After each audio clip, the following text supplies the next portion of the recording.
BYC के खिलाफ सबूत है, ये अदालत में हम प्रेजेंट करेंगे। अदालत इसके ऊपर जो भी फैसला करेगी, अगर ये सबूत अदालत में कंफर्म होते हैं तो फिर शायद हमें प्रोस्क्रिप्शन की तरफ भी जाना पड़े, और अगर नहीं होगा तो अपने आप को रजिस्टर कराएं एज पॉलिटिकल पार्टी, या अपने आप को चैरिटी BCRA में रजिस्टर कराएं। बगैर रजिस्ट्रेशन के लोगों से पैसे इकट्ठे करना और फिर आपके जलसों जुलूसों के अंदर ऐसे लोगों का आना जो कि टेररिज्म में इन्वॉल्व हैं, इसकी इजाज़त नहीं। बेसिकली पिफ्टैक का मतलब है प्रोविंशियल इंटेलिजेंस फ्यूजन और थ्रेट असेसमेंट सेंटर। पिछले कई सालों से ये बार बार चीज़ आया हो रही थी कि हमारे एजेंसीज और हमारे लॉ इन्फोर्समेंट के इदारे काम तो बहुत अच्छा कर रहे हैं, लेकिन साइलोज में कर रहे हैं। कोई अपना इधर काम कर रहा है, वो अपना इधर काम कर रहा है, इंटेलिजेंस शेयरिंग में बहुत सारे मसले आ रहे थे। तो एक सेंटर बनाया है स्टेट ऑफ द आर्ट, जिसमें एक बड़ा लेटेस्ट सिस्टम भी डाला गया है सिग्मा के नाम से, और इसको निफ्टैक और बाकी सूबों के साथ भी कनेक्ट किया गया है, और इसको अब हमने जिलों के अंदर भी कनेक्ट करना है। मकसद सिर्फ ये है कि जो इंटर एजेंसी कोऑर्डिनेशन है वो हमारी इंप्रूव हो, और उसकी वजह से ऑलरेडी एक महीने में हमारा काम बहुत ज़्यादा इंप्रूव हुआ है। कराची का जो आपको पता है कि ये वाक़या हुआ जिसमें 2000 केजीज का ये बारूद और धमाका खेज मवाद पकड़ा गया है, उसके पीछे पिफ्टैक की बहुत सारी कार्रवाई है।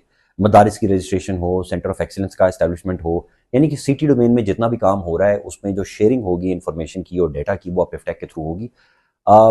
मैं उम्मीद करता हूँ कि जैसे ही ज़िलों के अंदर ये सेटअप एस्टेब्लिश होगा तो आपको पूरे सूबे के अंदर मजीद लॉ एंड ऑर्डर और सिक्योरिटी बेहतर होती हुई नजर।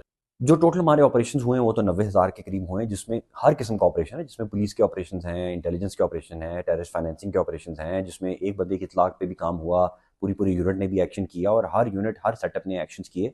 एक दिन में 300-300, 400-400, हज़ारों की तादाद में भी एक्शन हुए, और अल्हम्दुलिल्लाह उसके अंदर पिछले एक साल में 720 से ज़्यादा टेररिस्ट जो हैं वो उनको जहन्नुम हासिल किया गया है, और 200 से ज़्यादा हमारे अपने भी लोग जो हैं वो शहीद हुए हैं। इसके ऊपर गिरफ्तारियां भी बहुत सारी हुई हैं। ये ऑपरेशन अब चलता रहेगा क्योंकि ये इंटेलिजेंस ड्रिवन वॉर है। आपको पता है गवर्नमेंट की पॉलिसी ये है कि हमने इधर फुल आर्मी एक्शन नहीं करना, यहाँ पर फुल आर्मी एक्शन हो भी नहीं रहा। कोई यहाँ पर शहर बंद करके एवैक्यूएशन नहीं हो रही, या लोगों को ज़बरदस्ती मजबूर नहीं किया जा रहा है। हालांकि ये बहुत मुश्किल काम है जिसमें अपने लोग भी बहुत शहीद होते हैं, लेकिन फिर भी गवर्नमेंट ने और हमारी लॉ इन्फोर्समेंट एजेंसीज ने यही डिसाइड किया हुआ है कि हम इंटेल बेस्ड ऑपरेशन करेंगे, और वो चल रहा है। देखिए, उनकी डिमांड्स के ऊपर काफ़ी सारे मुज़ाकरात हुए, DC लेवल पे हुए, कमिश्नर लेवल पे हुए, होम डिपार्टमेंट लेवल पे हुए, फिर CM तक बात लेके गई, फिर कैबिनेट कमेटी बनी, कैबिनेट कमेटी ने उनको एश्योरेंसेस भी दी, लेकिन इसके पीछे कुछ और एजेंडा है। और हमें लग रहा है कि ये वैसे ही शहर का अमन व अमान ख़राब करने के लिए ज़्यादा काम कर रहे हैं। डिमांड्स के लिए तो तरीकाकार यही था कि वो आते और अपनी डिमांड्स पेश करते, लेकिन शहरों सड़कों को बंद करना, और वो भी सरकारी मुलाजिम का कॉन्डक्ट रूल्स के अगेंस्ट, सरकार से ही तनख्वाह लेना, फिर सरकार के निज़ाम बंद करना और लोगों को तकलीफ देना, मेरे ख्याल से इसकी इजाज़त नहीं दी जाएगी। इसलिए इसके ऊपर अभी तो क्रैकडाउन का फैसला कर लिया गया है और गिरफ्तारियां जारी हैं।